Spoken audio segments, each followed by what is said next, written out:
ngo isezerano ry'umwana w'umuntu ngo rirangirana n'iminsi ya muntu. Icyakora Uwiteka iyo ari we usezeranye rihoraho kubera ko nawe ahoraho.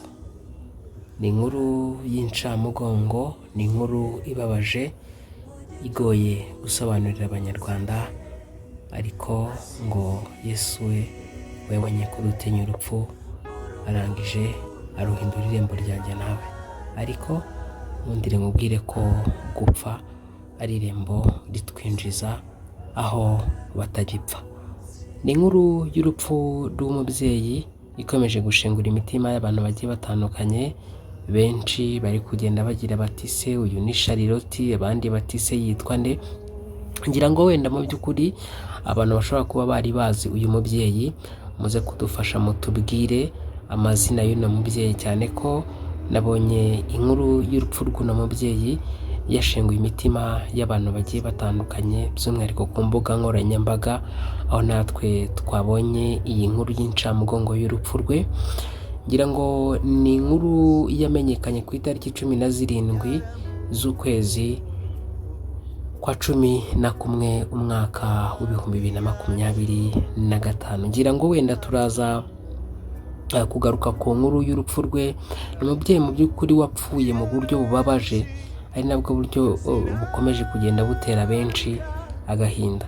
Ariko muhumure, umugeni arasinziriye yicaye iburyo bwa se. Ariko kandi ubwo twizeye yuko Yesu yapfuye akazuka, ariko twizera yuko Imana izazanana na Yesu abasinziriye muri we. Ngunda kubwira abantu babwira ngo umunsi nubona uryamye ukabyuka, wishima Imana ko hari bamwe muba mwaryamiye rimwe batabasha kugirirwa ayo mahirwe yo kuba bakongera kuramukira mu isi y'abazima. Bityo rero ibyo ngibyo bimutere kujya ushima Imana nuramuka uri muzima. Ariko kandi uzirikane ko kuba Imana igusize atari ukukiranuka kurenza abandi, atari ukusenga kurenza abandi, ahubwo ari ubushake Imana iba yakugiriye.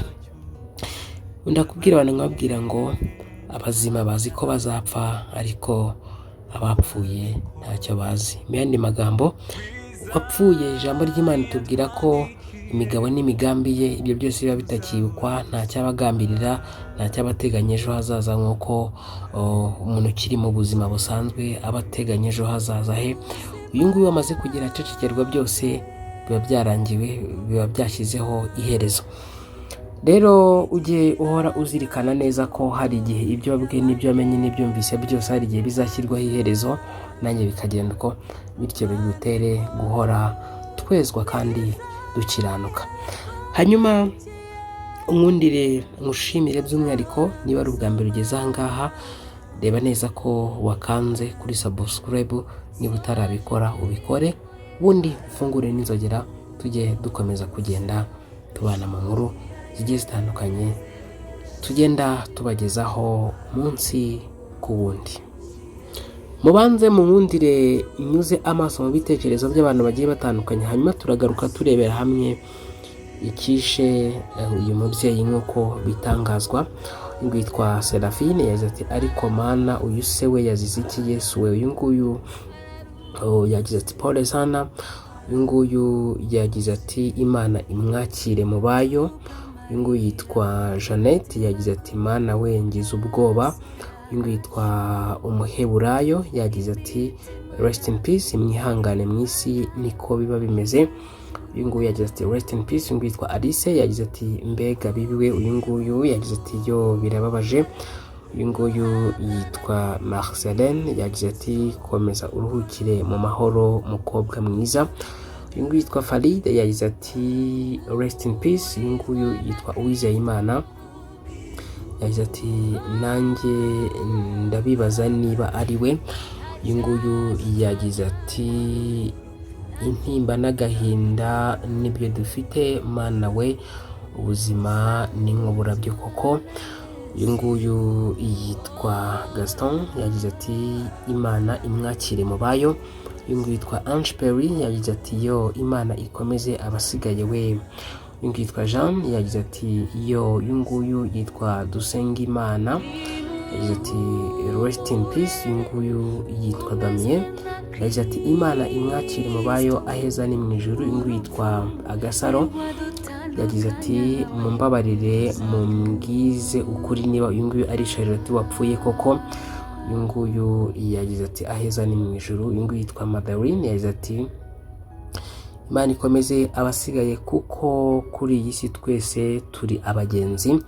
Uyu nguyu yitwa Mushimiyimana yagize ati kuki wabyemeye koko Mana.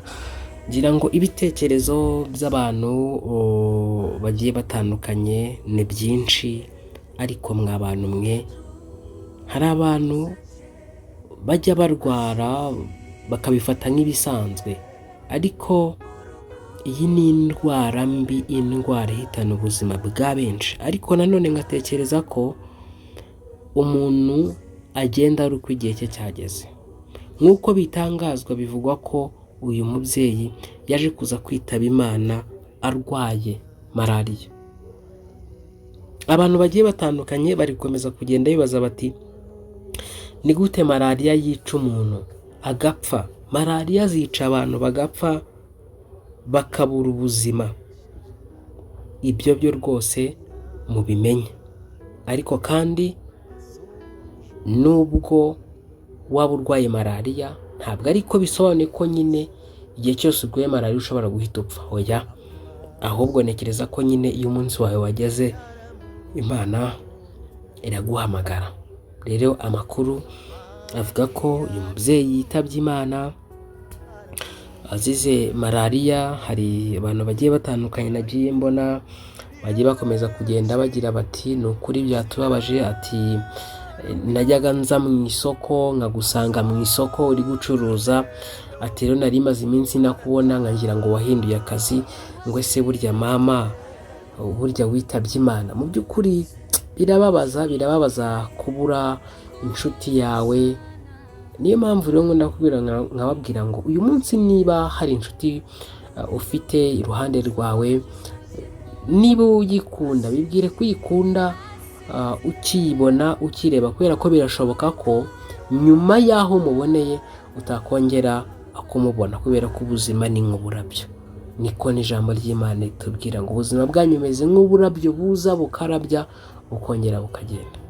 Yego rero nukunda umuntu uyu munsi ubimubwire, nunamwanga ubimubwire, kubera ko uyu munsi niba umubonye birashoboka ko ejo utakongera kumubona. Ariko kandi intego ni ukubwira ngo nuko muhore mukenyeye kandi amatabaza yanyu yake, mere nk'abantu bategereza shebuja agarukira ava mu bukwe, kugira ngo nakomanga bamukingurire vuba. Hahirwa abagaragu shebuja azaza agasanga bari maso.